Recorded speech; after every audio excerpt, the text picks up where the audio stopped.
नमस्कार। सूरज की इस मध्यम गर्मी में और जोशीले अनुभव और जोशीले वचन सुनकर और भी गर्मी आ गई।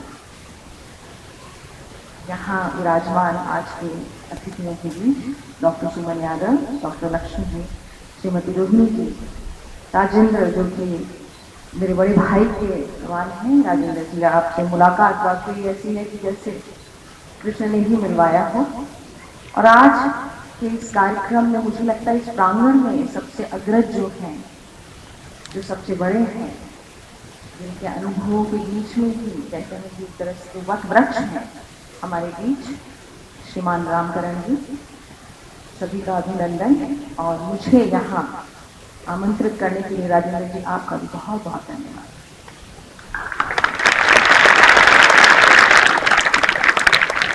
मैं अपना सौभाग्य मानती हूँ कि वैसे तो हम यूनिवर्सिटी में हैं, बड़े बच्चों को पढ़ाते हैं, लेकिन आज काफ़ी समय बाद किसी स्कूल में आने का मुझे मौका मिला है। लास्ट वीक मैं केवी स्कूल में गई थी और आज आपके बीच में आई हूँ। सबसे पहले तो राजेंद्र जी आपको बहुत बहुत साधुवाद और आपके पिताजी को भी बहुत बहुत साधुवाद कि किसी ऐसे कार्यक्रम में चारों अतिथियों को बुलाना, और चारों ही अतिथि अगर महिलाएं हैं तो मुझे ऐसा लगता है कि आपकी सोच को सलाम। ये रुद्राणी है, ये भद्राणी है, ये लक्ष्मी है, ये राधा रानी है। तो आपकी ये जो सोच रही थी, किसी अभिप्रेरणा वाले ऐसे मंच पर आप बुलाना चाहते हैं, मोटिवेशन की स्पीच चाहते हैं, और आपने चारों महिलाओं को बुलाया है, तो ये निश्चित ही जो कहते हैं ना, सक्सेसफुल तो प्रोग्राम वैसे ही है। गर्ल्स, हम मानते हैं या नहीं मानते इस बात को? Very good. तो सबसे पहले तो आपको बहुत बहुत साधुवाद कि ऐसी सोच की महिलाएं जो है वो मोटिवेशन के लिए साक्षात प्रमाण है खुद, कि हम वो खुद हैं। अभी आपके बीच में लक्ष्मी जी ने अपनी कहानी शेयर की और वाकई मुझे ऐसा लगा कि कभी कभी देखिए किसी की जीवन जो है वो भी कितने बच्चों के लिए प्रेरणा बन सकती है। सुमन जी हमारे बीच में हैं। सबसे पहले तो उन्हें बहुत बहुत बधाई कि मैंने आज जब सरस्वती पूजा के लिए इन्हें आगे किया तो मैंने कहा कि आपके हाथों से आज शुभ होगा कार्यक्रम, क्योंकि कृष्ण भूमि पर हैं हम, कृष्ण की यहाँ नगरी पर हैं, तो ऐसा हो ही नहीं सकता है कि हम किसी राधा रानी को याद ना करें, उनसे भी इतना प्रज्वलन करवाएं। तो हम सभी एक मंत्र से शुरू करेंगे अपनी बात। मैं चाहूंगी कि स्टूडेंट्स बिल्कुल रीढ़ की हड्डी सीधी करके बैठें, बिल्कुल। सरस्वती महाभागे ब्रह्म कमल लोचने विश्वरूपी विशालाक्षी विद्यां देवी नमोस्तुते नमोस्तुते नमोस्तुते। ओम शांति शांति शांति। स्टूडेंट्स, वैसे तो मैं मनोविज्ञान की टीचर हूँ, मन के विज्ञान की बात करते हैं मैं। आज आपके बीच में जब राजेंद्र भाई साहब ने मुझे कहा कि एक मोटिवेशनल हम प्रोग्राम रखते हैं मैम, और हर साल रखते हैं हम स्टूडेंट्स के लिए, तो मैं पहले स्टूडेंट्स की कैटेगरीज थोड़ा सा जानना चाहूंगी। आप में से 9th क्लास में कितने हैं? 9th क्लास के हैं यहाँ पे? 10th क्लास के कितने हैं? गुड। 11th क्लास के कितने हैं? Very good. और 12th क्लास का कौन है? ग्रेट। स्टूडेंट्स, बहुत ध्यान से हमें ना नेक्स्ट 15 मिनट्स बिल्कुल यहीं पे एकाग्रता अपनी यहाँ पे रखिए और अब हमारी बात ध्यान से सुनिए। हम आपसे यहाँ पे जितने भी बड़े बैठे हैं आपकी उम्र से होकर गुजरे हैं, ठीक है? तो उस उम्र में क्या क्या हलचल होती है शारीरिक तौर पर, मानसिक तौर पर, और स्कूल की परीक्षाओं को कैसे हमने फेस किया है, वो हम अच्छी तरह से आपके साथ अनुभव शेयर कर सकते हैं। आपके टीचर्स ने भी वो फेस किया है, आपके घर के बड़ों ने भी वो फेस किया है। तो सबसे पहले तो बात है कि वो ऐसा कोई हुआ नहीं, इसीलिए हम आज यहाँ सही तरह से मौजूद हैं। एग्जामिनेशन बहुत ही टेक्निकल एक ऐसी चीज है जिसे आपको बस पढ़ाई करना है और जो आपने पढ़ा है उसको वहां परफॉर्मेंस लेकर आना है, दैट्स इट। ये कोई बहुत बड़ी चीज नहीं है जिसके लिए हम बहुत बड़ा हवा बनाते हैं। बोर्ड एग्जाम्स इसलिए रखे जाते हैं ताकि आप में सिंसियरिटी आ सके, आप कंपटीशन को फील कर सको कि आपके साथ में कितने बच्चे और उस एग्जाम्स में बैठ रहे हैं। ये रैंक्स, ये मेरिट्स इसलिए बनाए जाते हैं, आपके कुरिकुलम का पार्ट इसलिए होता है ताकि आप देख सको कि हमारी मेहनत और हमारी जो लगन है वो हमें किस रैंक तक, किस स्टेज तक पहुंचाते हैं, कितने बच्चे हमसे आगे हैं और कितने बच्चे हमसे पीछे छूटे हैं। तो सबसे पहले तो मेरा जो एक मैसेज है वो यह है, परीक्षाओं को कभी भी बहुत बड़ा हवा नहीं बनाइए। हमें पढ़ना है, सिंसियरिटी के साथ पढ़ना है। हमें सिलेबस बिल्कुल बाइंड होता है, सिलेबस बिल्कुल स्पष्ट शब्दों में लिखा हुआ होता है। स्कूल के फर्स्ट डे से लेके प्री बोर्ड के एग्जाम तक सिलेबस कंप्लीट करवाया जाता है। तो टेक्निकल तो कोई चीज है ही नहीं, it's as simple as your day routine. जिस तरीके का आपका दिन की दिनचर्या चलती है उसी तरह से आपका एक बोर्ड के एग्जाम का सिलेबस कंप्लीट होता है। इसमें शोर-शरार कुछ भी नहीं है। अब बात आती है आपकी अभिप्रेरणा की, भाई हम कैसे मोटिवेट करें किसी भी बच्चों को। बच्चों, हम सभी जानते हैं कि हमारा जो मन होता है ना, अभी जिस उम्र में आप सभी हैं, कि बहुत चंचल होता है, क्योंकि हम एक्सपेरिमेंटेटिव एज में होते हैं। हमें हर नई चीज एक्सपेरिमेंट करने का मन करता है, नए दोस्त बनाने का मन करता है, नई चीजें एक्सप्लोर करने का मन करता है। हम थोड़े जाने से, थोड़े अनजाने से भी होते हैं, क्योंकि ना हम बड़ों में आते हैं ना हम बिल्कुल बच्चों में आते हैं। मानते हैं ये? ठीक है। अब क्या होता है, अगर हमारे पेरेंट्स हमें कभी फोकस रहने को बोलते हैं, अच्छी पढ़ाई करने को बोलते हैं, या टीचर्स हमें कुछ गाइड करते हैं, तो कुछ बच्चे तो बहुत जल्दी से उन चीजों को कैच कर लेते हैं। स्वाभाविक है, कुछ हमसे थोड़े सिंसियर होते हैं, कुछ थोड़े से चंचल होते हैं। उनके साथ क्या होता है, उनके साथ में यह होता है कि वो उस समय उस चीज को नहीं समझ पाते, लेकिन जब समय निकल जाता है तब उन्हें समझ में आती है बात। हमें ये दूसरी वाली चीज नहीं करनी है। हमें क्या करना है, हमें पहली चीज सिंसियरिटी। बच्चों, अगर हमें जीवन में कुछ भी पाना है, कुछ भी पाना है मतलब कुछ भी पाना है, कोई एथलीट बनना चाहता है, कोई RS IAS बनना चाहता है, कोई बैंक में जाना चाहता है, कोई पुलिस में जाना चाहता है, कोई इंजीनियर बनना चाहता है, डॉक्टर बनना चाहता है, कोई भी, ये तो सिर्फ मैं नौकरियां गिनवा रही हूं, इससे भी बड़ा एक ध्येय होता है एक अच्छा इंसान बनने का। आई बात समझ में? अब हमें अगर कुछ भी बनना है तो सबसे जो पहली चीज डिसाइड करो कि हमें बनना क्या है। मैं आज यहाँ पे अपनी इस स्पीच में 3P का रूल देके जा रही हूँ। 3P for parrot. 3P का जो ये रूल है ना, ये हमेशा अपनी लाइफ में याद रखना। पहली चीज जो है पर्पस।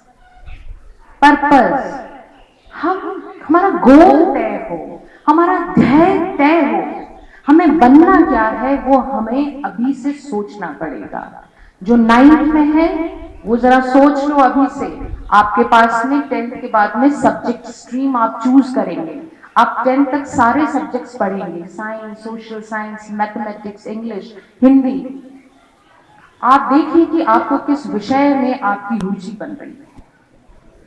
जो 11th क्लास में है वो देखें कि आपको जिस विषय को अब आप चूज कर चुके हैं, हर विषय की भी अपनी कुछ स्पेशलाइजेशन ग्रुप्स होते हैं बच्चों। जैसे साइंस में अगर कोई PCM ले रहा है, में अगर हम पढ़ रहे हैं तो मजबूरी में भी पढ़ रहे हैं तो भी हमें याद जल्दी होता है सबके साथ में, क्योंकि उस समय हम ब्रेन को कमांड करते हैं कि आज हमें याद करना है। तो जब भी हम पढ़ने बैठेंगे हमें ब्रेन को कमांड यही करना है। कमांड मतलब आदेश दे रहे हैं आप उस ब्रेन को कि अभी हमें 40 मिनट 1 घंटा बैठकर पढ़ना है। तीसरी जो चीज है, जो दी मोस्ट इंपॉर्टेंट चीज है किसी भी चीज को, किसी भी काम को आप कर रहे हैं तो दैट इज प्रैक्टिस। बच्चों, जब आप एक बार किसी चीज को पढ़ोगे, जरूरी नहीं है कि वो एक बार में आपको याद हो जाएगा। That needs to be practice regular. आपको उसे रिविजन करना ही पड़ेगा। आई बात समझ में? हमारी जो ह्यूमन ब्रेन है इसमें मेमोरीज, स्मृति जो है ना, वो अलग अलग तरीके से होती है। Short term memory, long term memory.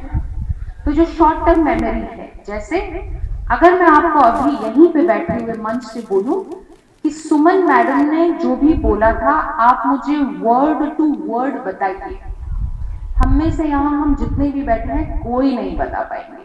लेकिन मैम ने जो कहा था उसका जस्ट अगर बताने को कहेंगे तो शायद हम में से हम सभी बता पाएंगे, या हम में से बहुत बहुत अच्छी तरह से बता पाएंगे। होगा ऐसा या नहीं होगा? होगा। लेकिन क्या हम सुमन मैम ने जो हमें पढ़ाया था वो वर्ड टू वर्ड बोल पाएंगे? नहीं बोल पाएंगे, क्योंकि जब भी हम कोई चीज पहली बार में या एक बार में पढ़ते हैं वो हमारे दिमाग में, हम कंप्यूटर नहीं है जो सेव हो जाए, हमारे में ऐसी कोई टेक्निक नहीं बनी हुई है कि वो हमें सेव हो जाए। तो अगर हमें किसी चीज को याद करना है तो हमें क्या करना होता है? बार बार, उधर से मुझे बताएंगे क्या करना होता है? बार बार प्रैक्टिस, रिविजन। तो एग्जाम से पहले हम सभी का टारगेट होना चाहिए कि हम कम से कम 2 या 3 बार अपने सिलेबस को रिवाइज करें। जितना ज्यादा आप रिविजन करेंगे उतने ही ज्यादा आपकी वो लैंग्वेज या जो आपने लर्न किया है, चाहे वो डेफिनेशंस के माध्यम से हो, चाहे वो कॉन्सेप्ट के माध्यम से हो, वो आप में सेव्ड रहेगी। अब बात आती है बच्चों की, आपकी ये तो मैंने 3 चीजें आपको वो बताई जो आपको एग्जाम में हेल्प करेंगे, जो आपको एग्जाम में हेल्प करेंगे। अब मुझे फटाफट से बताएंगे तीनों पी का मतलब क्या है? पहला पी और तेज, second P, third P practice. Very good. ये 3 तो आपके अब मूल मंत्र हुए कि आपको अपने एग्जाम्स में अच्छा परफॉर्म करने के लिए कौन सी 3 चीजों को फॉलो करना है। उसके बाद हो जाओ बिल्कुल रिलैक्स्ड। अब क्योंकि मैं साइकोलॉजी पढ़ती हूँ और वही पढ़ाती हूँ, तो एक बहुत जरूरी बात, जब भी हम एग्जाम देने जाएंगे ना बच्चों, तो ऐसा बिल्कुल नहीं होगा कि जैसे डेली रूटीन में आप एग्जाम स्कूल में आ रहे हैं वैसा का वैसा आपकी फीलिंग रहेगी। ऐसा बिल्कुल नहीं होगा। थोड़ा फियर रहेगा, थोड़ा एंजाइटी रहेगी, थोड़ा प्रेशर फील होगा, थोड़ी सी अजीब सी शिवरिंग भी रहेगी बॉडी में।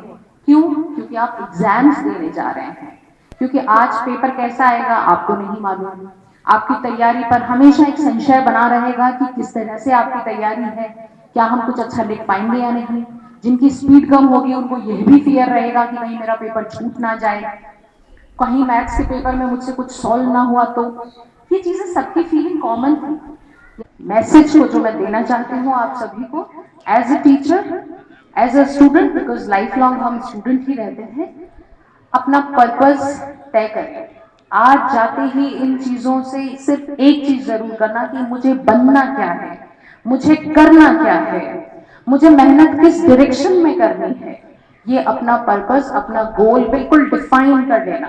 आज से बोलना शुरू करो, मुझे डॉक्टर बनना है, मुझे इंजीनियर बनना है, मुझे कलेक्टर बनना है, मुझे बैंकर बनना है, मुझे पुलिस में जाना है। आपको जो भी बनना है आज से ही वो तय करेंगे। प्रॉमिस? हम सभी आज से तय करेंगे। और गर्ल्स, तुम्हारे सामने तो आज 4 यहाँ तो सिर्फ फीमेल्स ही बैठ रही हैं। तुम में ज्यादा ताकत है बॉयज से, तुम में ज्यादा ताकत है, तो तुम्हें ज्यादा फोकस करके और अच्छे से मेहनत करनी है। इन बॉयज को पछाड़ देना। और बॉयज, गर्ल्स हमेशा मैरिट में बॉयज से ज्यादा आती है, चाहे तुम कितने ही सालों का रिजल्ट निकाल कर देख लो। तो ऐसा नहीं कि सारी गर्ल्स ही ले जाए तुम्हारे मेडल्स, तुम भी मेहनत करो, नहीं तो पीछे रह जाओगे। इसलिए all the very best for your exams. फिर से सभी एक साथ रीढ़ की हड्डी बिल्कुल सीधी करेंगे, गायत्री मंत्र और ओम के उच्चारण के साथ में मैं अपनी बात खत्म करूंगी। आंखें बिल्कुल बंद करके ओम ओम भूर्भुवः स्वः तत्सवितुर्वरेण्यं भर्गो देवस्य धीमहि धियो यो नः प्रचोदयात्।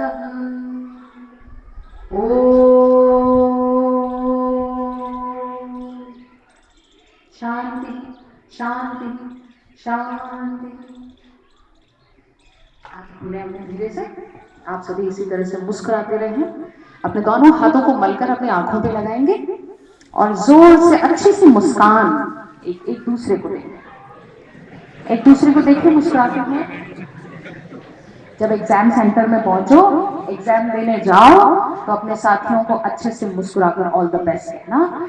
बहुत अच्छे से पेपर आप पढ़ेंगे, बहुत अच्छे से आप अपने एग्जाम्स देंगे। और एक बार पुनः साधुवाद यहाँ के सभी टीचर्स को जो वाकई बहुत मेहनत कर रहे हैं, यहाँ के सभी सेवादारों को, क्योंकि ऐसा किसी भी तरीके का कार्यक्रम अगर रखते हैं तो मैं समझ सकती हूँ कि ये 1 घंटे का या 2 घंटे का काम नहीं होता है, बिकॉज हम भी यूनिवर्सिटीज में ऑर्गेनाइज कराते हैं, इसमें बहुत दिनों की मेहनत लगती है। तो एक बार टीचर्स को यहाँ पे नमन, उन्हें बहुत सारा प्रणाम, नमस्कार मेरा। और यहाँ के जो सेवादार हैं उनकी सेवा से मैं बहुत ही भाव विभोर हुई हूँ, क्योंकि वो बार बार यहाँ आकर दीपक देख रहे थे, जल सेवा कर रहे थे, उन्हें भी बहुत बहुत साधुवाद।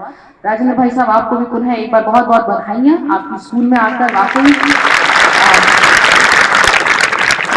आज ऐसा लगा है जैसे